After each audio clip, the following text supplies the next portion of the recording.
Well, good morning here on Tuesday in London. A sort of rainy start to the day, but brightening up as we have two special guests today, Sharon Kimathi and Tanya Andreasyan. And they're going to be talking today about the UK challenger banks, the three C's: core, culture, and challenges. And I think it's going to be quite interesting for many of us because they've got a very rich view of challenger banks, not just the business model, but how they're actually conducting themselves. Now, many of you will know me. I'm Michael Mainelli. I am the executive chairman of Zen Group, and it really is my pleasure to be able to introduce so many of these fantastic webinars. But it's only possible thanks to our sponsors. We have a wide variety of sponsors drawn from technology, economics, and finance. And of course, many of them here today are involved in challenger banks, either funding them, competing against them, cooperating with them, or supplying technology to them, or even analyzing them. And you can look up Tanya and Sharon's backgrounds and details at Banking Technology. And so we really do have two experts here today to analyze the situation of those challenger banks. Now, the format, as ever, is that my job is to get out of the way and let you hear from the experts. Please remember that we'll be having a discussion session after about 20-25 minutes as Sharon and Tanya make their case. Please do type your questions into the GoToWebinar facility. No point in emailing them to me because I'm online here with you, and I'll only get them afterwards. And I suspect, given the very large turnout today, I might recommend getting your questions, comments, or observations in early so that we have time to address them. So with no further ado, I think I'd like to hand the floor over very much to Tanya and Sharon. The floor is yours. Thank you very much, Michael. Hi, everyone. So to begin with, we have a quick poll for our audience on how familiar are you with the UK challenger banks landscape? And so I know it really well. I know it somewhat. I'm only familiar with most commonly used names such as Starling and Monzo, or I have absolutely no idea. That's super, folks. And if you look at the GoToWebinar facility, you just go in there and vote. Don't think you need much instruction from me. 2/3 of the audience have already voted in 20 seconds, so that's hands on buzzers. This is a very fast crowd. I think they should all be out there with Paxman on University Challenge. Okay, well, the vast majority of folks have voted, so I'm going to close the poll now and just show you the results, if I may. There we go. So we have an audience that knows it somewhat or is familiar with the bigger names. Well, that's interesting to know. We hope that by the end of this presentation, you will be more familiar and more confident in the UK challenger banks landscape. So let's proceed to the first slide.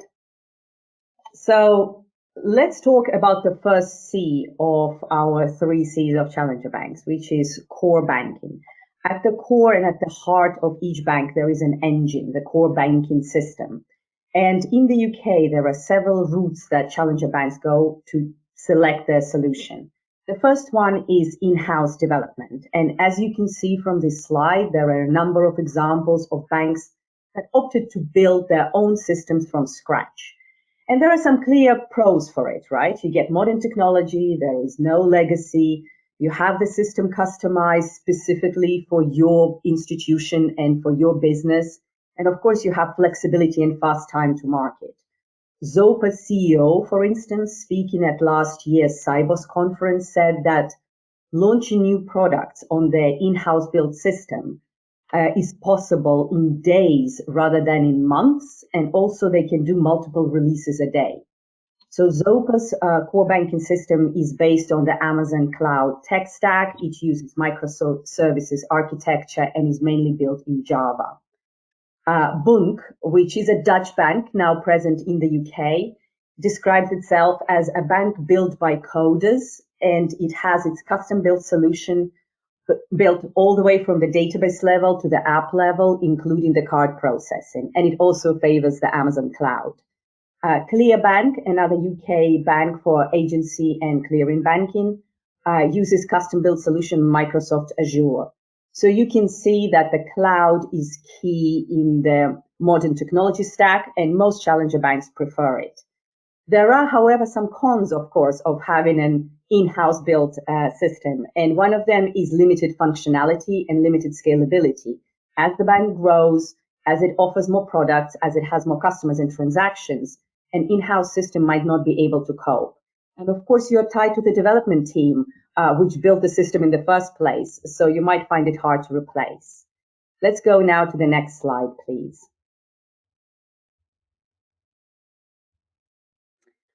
So another route is to select a third-party tried and tested system. And the school of thought here is that a core banking system is nothing more than just a transactional database, a commodity.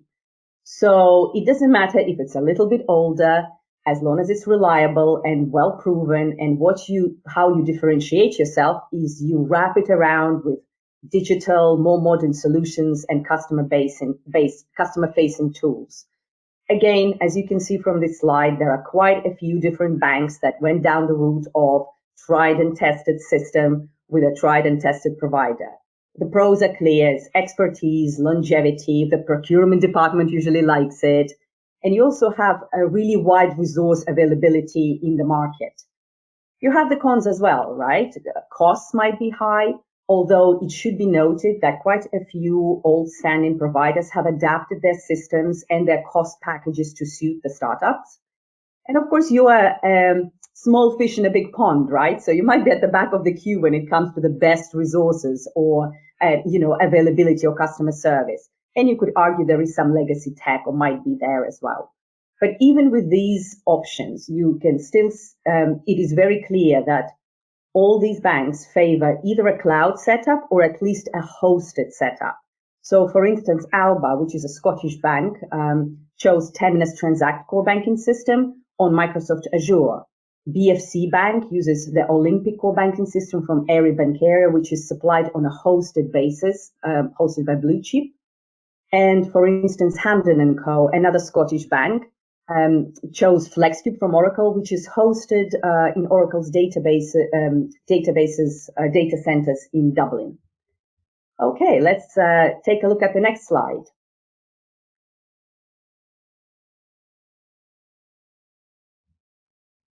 So then here we've got a very interesting proposition with the new banks partnering with new core banking software providers.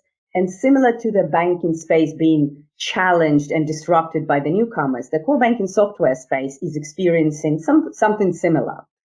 So we've got quite a few of those examples on the slide here. And the pros are clear, right? You get modern technology. You also get extra effort and extra attention from a smaller company which is trying to make its mark. And the costs are probably a bit more reasonable as well. On the con side, it is most of these solutions are not as proven. Some of them are so new that they're unproven. You get limited resources in the market, and you do get the lack of the company longevity, which quite often institutions feel wary of partnering with. So in these examples, you've got Mambu, which is a German core banking software vendor. It's currently about 10 years old. It has some success around the world, and in the UK, Oak North, quite a well-known SME challenger, has become its first client site and the first user of core banking software in the Amazon cloud. Thought Machine, UK born and bred core banking software vendor, has Monese, and Bank for Expats, and Atom, savings and mortgages bank, amongst its clients. And another interesting case to flag here is Redwood, an SME challenger which uses the DPR core banking system on Microsoft Azure, which is the first site in the UK to use Microsoft Azure for core and the first one for DPR. Let's quickly go to the next slide, please. And we've got on our website, fintechfutures.com, a long, extensive list of all the challengers and challenger banking services, not just banks, who are present or about to launch in the UK. And as of the latest count, it's 125 of them. So do check them all out. We update our list regularly. And now over to Sharon, please, to talk about the second C, the culture. Thank you so much, Tanya. So I'm sure we've all heard a lot about, diversity and how much we need to see it in the sector. But I don't want to sort of bang the table too much about it. But it is a problem actually that will come up later that people are getting a little bit fatigued about it, and that has its own problems that I'll dive into. But first, I want to dive into whether employees rate their culture and values favorably, whether or not challenges are internally diverse, despite seeking the services of diverse groups within their marketing materials. And I'll break it down by race, gender, and talent pool. And then I'll let you know why it matters and why diversity fatigue is a real problem.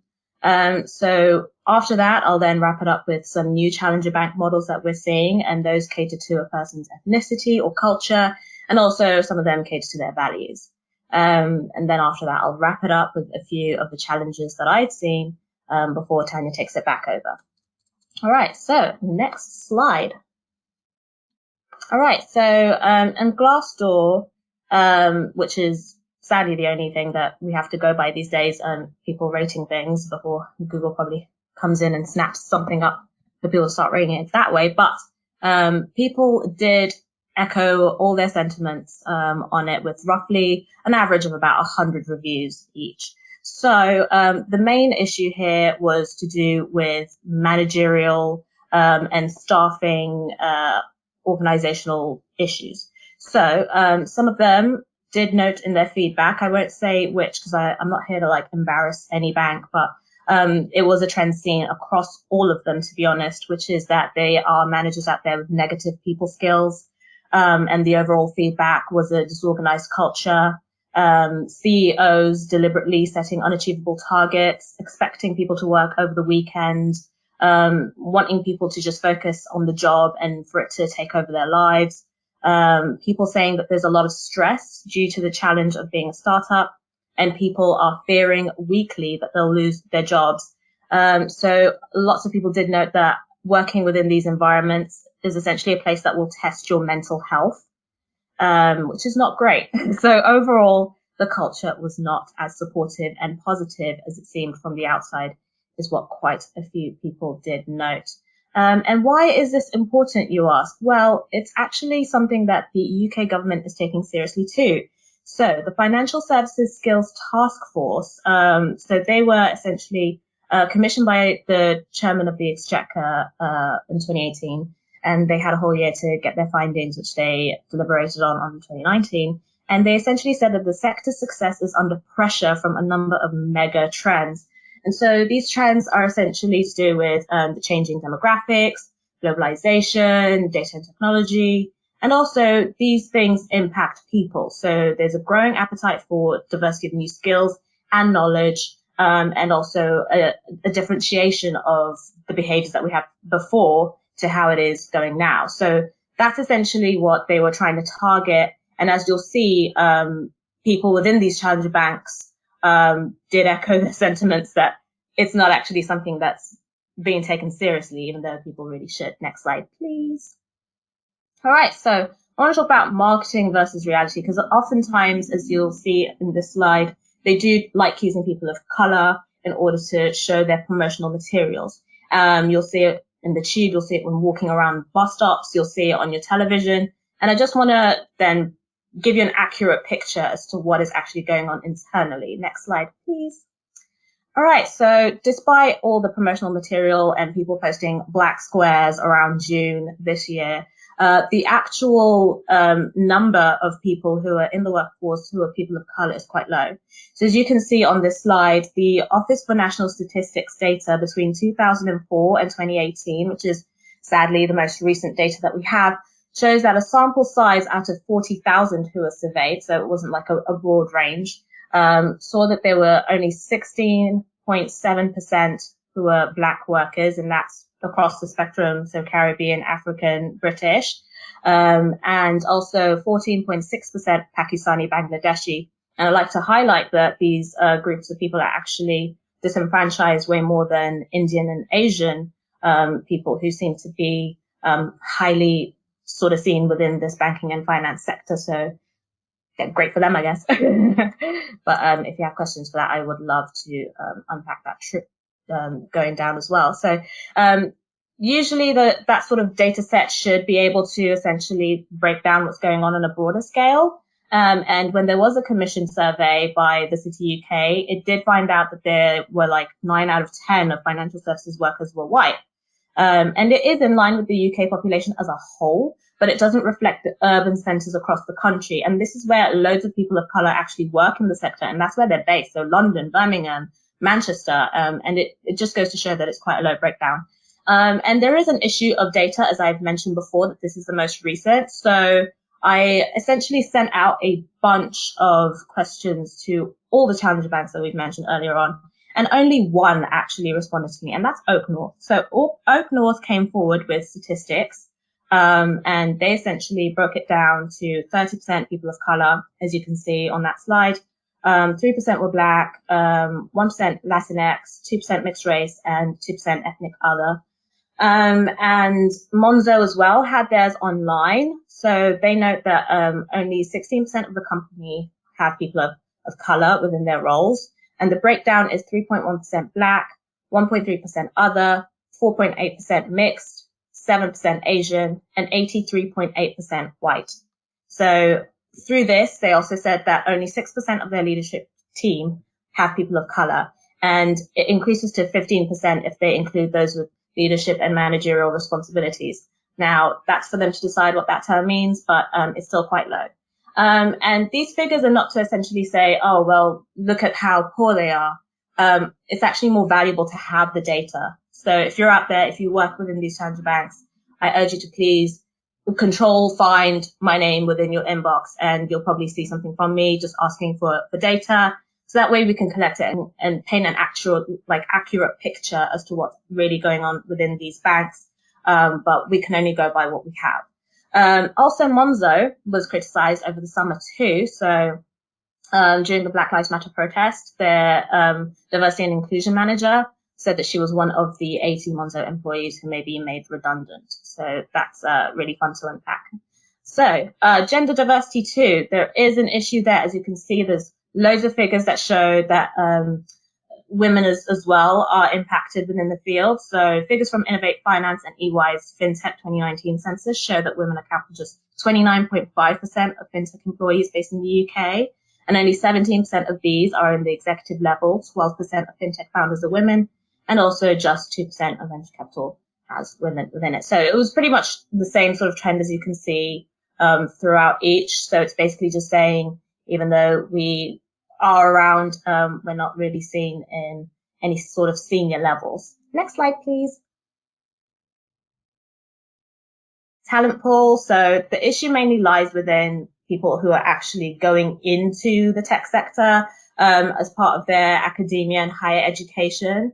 So as you can see with the UCAS data, it shows that students who are studying computer science and technology and things that you would then need to go into finance and technology and fintech were quite low in terms of the takeout for women. So as you can see there, only 19% were women who were studying this, and it's a sad trend because you see it consistently. So with that 2018 data, it also noted that only 35% of STEM students, so it's across science and maths and stuff, they were women, and that was in comparison with obviously like a huge quantity of men in these roles. Also, there was LinkedIn data through the World Economic Forum's Gender Gap 2020 report, and it estimated that 26% of workers in data and AI roles were female workers, 15% of workers in engineering, and also 12% of workers in cloud computing roles. So again, that's still quite the low uptake. And it essentially just goes down the pipeline, right? Because if you have a low uptake in people going into tech roles from the beginning, you'll continue to see the sort of trend towards the recruitment process. And that's why it's important. It's important for us to focus on how we can, as an industry, try and convince young women to go into this role. Also because these are the people who are setting these algorithms, and they decide how these products look like and who to cater to, because that's also an issue. Next slide, please. So this is a quick poll. And hopefully we'll have enough time to go through it. So do you think your organization handles diversity appropriately and demonstrates a true commitment to diversity and inclusion? Yes, it does. No, it does not. Or I don't know.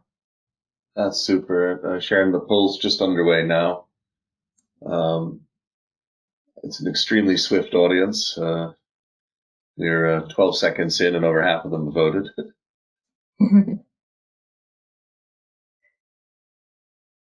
Fantastic. Give it just a few more seconds.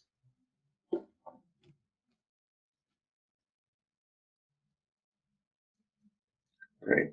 I'll just close the poll now and share the results. Brilliant. Well, I'm really glad to see that it does. And I guess 15%, those people need to work on it. I hope they take things seriously in the future. Very Right, next slide, please. Right, so why does it matter? So there's actually a potential benefit to the UK economy for representation from people of colour across the labour market, and also women too. So it's estimated to be about 24 billion a year, which represents about 1.3% of GDP. And that was according to, again, the McGregor-Smith review, as you can see on the slide. And the reason why this also matters and why diversity is important is because we're starting to see diversity fatigue, which is happening loud and clear. So statistics by PDT Global, and they're a recruitment agent that focuses on diversity, they revealed that 60% of the privileged group in an organization in the UK, so that's fintechs that's usually white, middle class, heterosexual men, believe that they will get overlooked for the next promotion in favor of a diverse candidate. And obviously you have to examine and deal with the psychological consequences of that, because we're not actually seeing that happen. If that were true, these numbers that I've highlighted to you would be very, very different. So please do sit tight and please do bear with when people are talking about diversity, because it's a real issue and it does impact people when they start thinking that there is diversity fatigue. And also there's structural and historical bias, of course, that I'm sure a lot of you might be well versed in, but if not, I advise you to please look it up. There's so many good books out there for you to check, but I won't dive into that too much here. I just want to let you guys know that they are structural issues. All right, next slide, please. And with that comes some new opportunities. So we've seen with Kestrel, which is an ethical banking fintech. It's set to launch later this year, and its offering will be Sharia compliant, making it an option for the UK Muslim community, similar to Naya and Rizq. So those are all digital Islamic banks coming up. And then there's Atman Bank, which is the first UK Black-owned challenger bank. Its co-founders Marvin Smith and Dele Abebu essentially said that members of the Windrush generation set up the UK's first credit union back in 1964. So they were essentially saying, why don't we see any established Black-owned UK-founded banks? I guess we'll just do that then. We'll just become that for people. Which is great. And we're also seeing other marginalized groups coming together and forming their own banks. Sadly, we haven't seen it at the UK level, but it is out there. So Brazil had the first ever LGBTQI bank, Pride Bank. Then in the US, they had B-Money, and that was all between 2019 and this year. Hopefully we'll see one in the UK in the future, but it's not all. So there's also sustainability, which is a growing interest segment as well. So we've seen Novus, which is in the midst of launching a sustainable lifestyle application, and Ticker, an investment sustainability app that was founded in Manchester. We've also got TreeCard, which is set to launch next year in the US and potentially in the UK, and that also focuses on sustainability. LA has similar ones too, so it's got Aspiration Bank, and it allows users to round up purchases. So hopefully we'll see this sort of thing grow in the UK. Next slide, please. So what are the challenges? So for my part, I'm going to talk about the IT outages and also the compliance issues. So next slide. All right, so IT outages, there have been quite a lot of system failures that we saw all throughout last year and 2018. And Consumer Group Which said in November that big banks suffered 265 tech outages between October 2018 and September 2019. And they were figures based on data from the FCA. So this translates to people not actually trusting the banks, and actually Finbold and Jeffrey's data from this year showed a quick uptick in incumbent banks. So loads of people are now using incumbent bank apps and they are using challenger bank apps, mainly because we've seen challenger banks such as Monzo and Revolut face constant outages this summer. And also throughout just last week, there was another outage in Revolut. So you've got to bring that trust segment, because it seems like it's translating to people, deleting their apps and just going back to incumbent banks as a form of trust. Next slide, please. And compliance issues, I reported on this as well. So there was a case by a Romanian customer from Revolut who's decided to take it to court because their account was frozen. And also there's plenty of people talking about it online. There are Reddit groups, Facebook groups of Revolut's customers, and there are also ones of Monzo too. So all of this essentially adds up to people not being able to trust them. And as Michael Cummings-Bruce, who's a senior associate at Cook, Young and Keaton, he thinks that the problems that come from the firm's rapid expansion. So unfortunately, the adolescent growing pains are often a part of people's lives for these companies. And obviously they are trying to compete with the incumbents who have established their compliance and regulation procedures throughout. So they're struggling with that at the moment. All right, I guess that's me. I think there's a final poll. All right, there so is yes, there is. So how confident are you with Challenger Bank internal compliance procedures? Confident, somewhat confident, or not confident?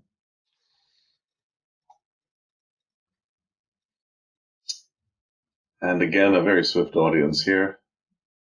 That's good. My gosh.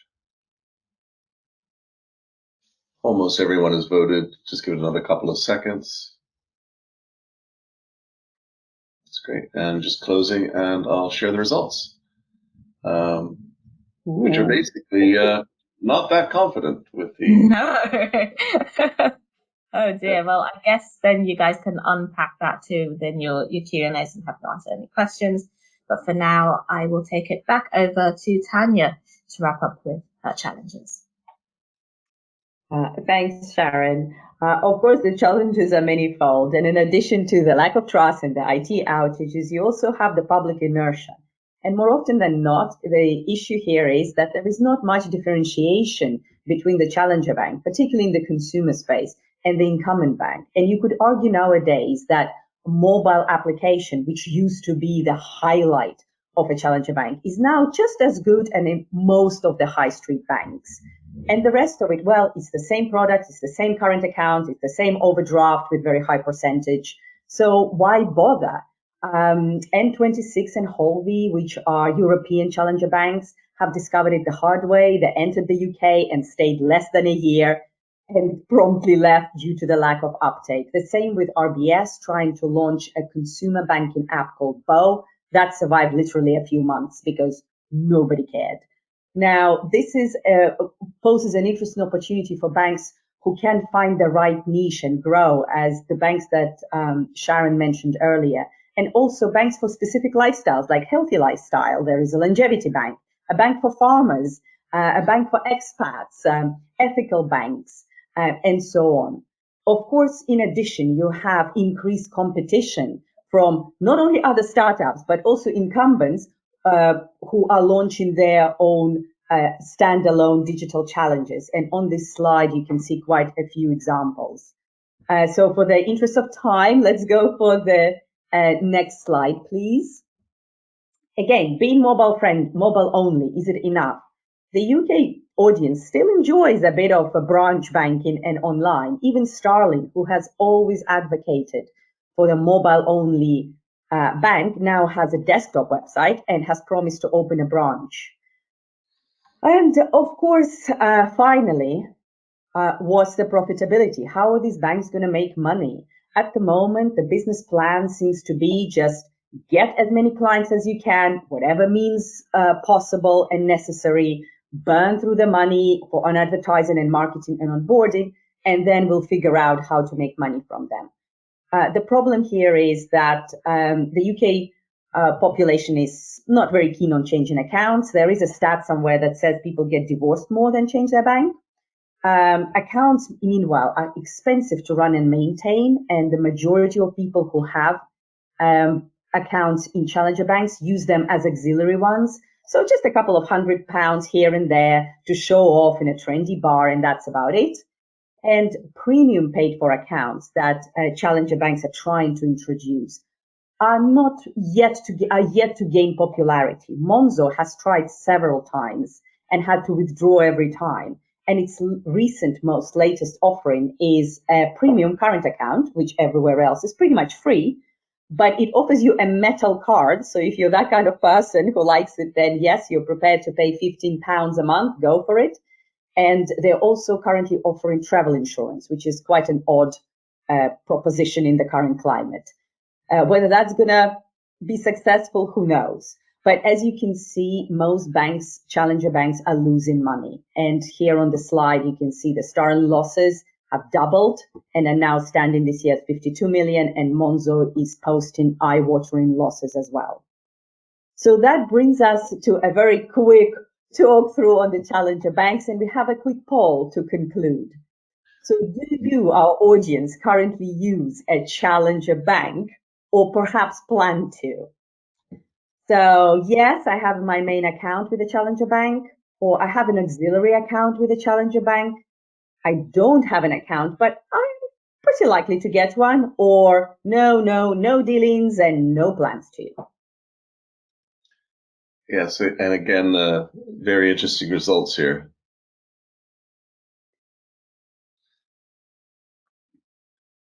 I must say the results we're getting in are rather in line, if I could be frank, with what I believe. So here you can see that it's either an auxiliary account or not really any intention to do so. Well, if you have an auxiliary account, it costs your challenger bank a lot of money, whilst you're not really making them any money whatsoever. So it's a tough market. But I think that there is still plenty of opportunity. And if you find the right business model and tap into the right market, a challenger bank can be very successful. Well, Sharon and Tanya, thank you so much. You went through a lot of interesting points and a torrent of questions here. Let me start with a couple of comments, actually.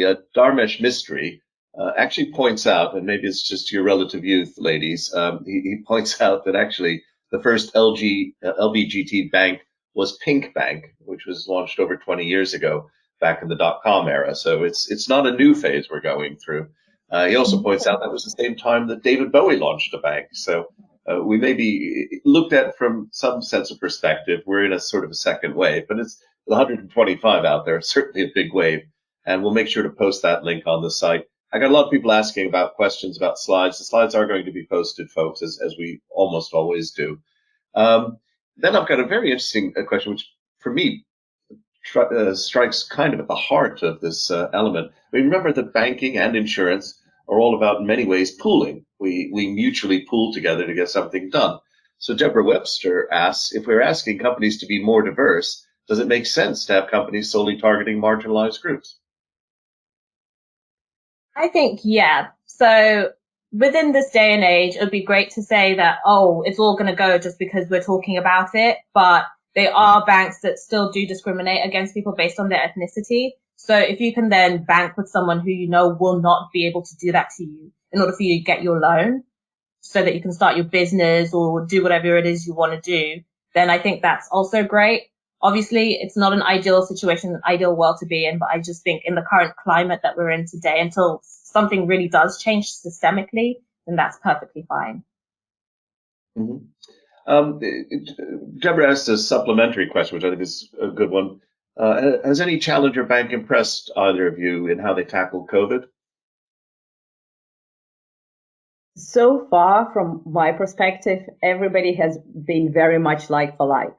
So on a par with the high street banks. And if anything, actually, for the challenger banks, it has been more difficult because some of them don't even have call centers and some of them don't have enough people to answer the queries. So with the increased number of inquiries and people wanting mortgage holidays and what have you, I think it's probably fair to say is that some of the high street banks have coped better than the challenger banks. There's quite a bit of encouragement here for you, both of you, perhaps, to in a future presentation or article to look at that previous era. Simon Burrows notes that 20 years ago we had a load of UK internet bank startups, so egg, cahoot, smile, if that have all disappeared. So why does nobody talk? And excuse me. And we have another interesting point here about how mature do challenger banks have to be before a consumer develops a banking relationship. That's Bob McDowell. But if all these banks are disappearing very quickly, is it just a tech play? In many cases, it might be. The thing to remember is there are various reasons for people starting banks. Quite a lot of them are there just in to make some money, sell it on to like either a venture capital or to another bank and just sort of laugh all the way to the bank, excuse the pun. So quite a few of them, of course, don't survive. Some of them are just riding on sort of high valuations, but in reality don't really have a foundation or a platform to develop.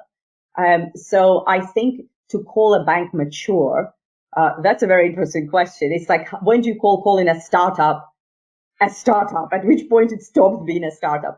I would guess that probably 10 years is seems like a good round number to have like a reasonable sort of maturity. I'm pretty sure a lot of these banking services out of 125 in banks are not going to reach that age. But some of them will. And if we look at the previous, era that some of the audience referred to, First Direct is still going strong, right? It's been around for how long now? 30 years plus. Yeah. And also on the internet side and digital side, it's not just the little startups that are so advanced. I think Nationwide Building Society is among the first in the UK that introduced internet banking. Well, we're talking decades ago. Well, Vladimir Dimitrov points out that he has his main current account with the oldest challenger, First Direct, as you just mentioned, and his savings account with Zopa, which he says is 10 years old. Actually, I was one of the very early and the earliest, perhaps, investor into Zopa, and neither of these are comparable to the Revoluts of today. And he wonders, frankly, if some of these cultural comparisons against the incumbents are skewed. So, for example, for tech reliability, neobank outages, he believes, are disproportionately publicized. They occur as frequently at incumbents, but are considered normal there. In compliance, blocking or freezing of individual accounts occurs far more frequently in incumbents, but never makes the headlines. So in his opinion, this shouldn't drive any conclusions in serious research. Your thoughts? Well, yeah, I mean, the incumbents did have quite a lot of their headlines. I sort of wanted to save any sort of time, but there were quite a lot of headlines with RBS, Santander, Barclays, Tesco Bank. All of them had really, really bad outages, about 18 as well. So there were quite a lot that took place. And with RBS specifically, because it was a lot of them from last year, but also the beginning of this year, literally right at the start of the year, they had an outage. Loads of customers did complain and they did make a lot of noise. I think it's just in general, when there are these outages, it's whatever has an attractive headline. And to be honest, there have been quite a few with RBS specifically out there going under. So it's not just the challenges.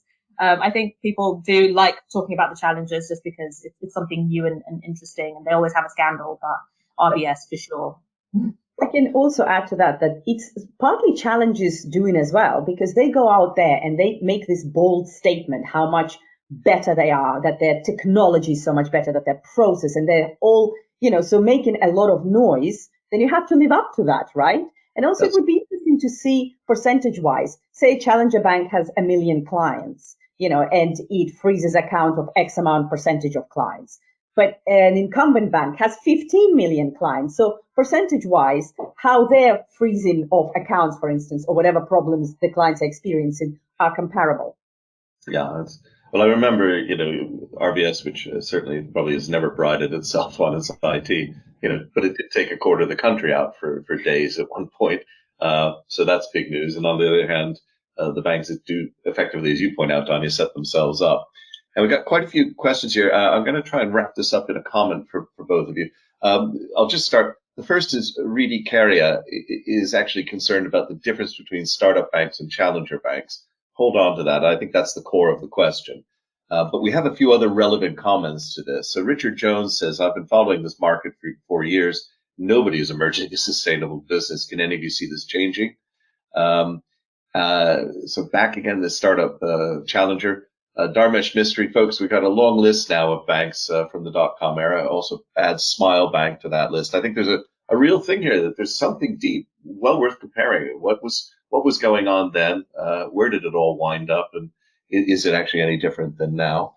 Richard Jones points out as well that First Direct overserves customers. And although it's doing well, he believes it doesn't make an acceptable return when you account for it properly internally.